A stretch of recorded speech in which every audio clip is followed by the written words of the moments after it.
चलते सांग मैंने आज आम गुलगुला मुझे चामच रे अटा 3-4 चामच 3 चामच सुजी एंड 2-3 चामच एबे कौन करवा चीनी अटा सुजी को गोटे पात्र रे नहीं जावा।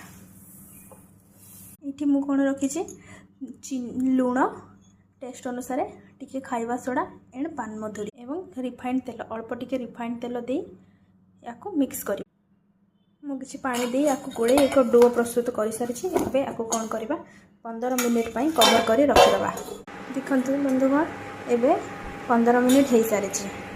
एबे कौन करिया मु गोटे प्लेट नहीं से रिफाइंड तेल लगे आपको एबे छोट छोट गुली करी आपन जिते साइज रे गुली करि पारे मु एतिकी साइज रे छोट छोट गुली करी देखते एबे गोटे गोटे करी छाणीबा। तेल हमर गरम हो सारी ब्राउन कलर हो गले गुलगुला देखते एबे मोर गुलगुला कितने सुंदर बनी जाइए।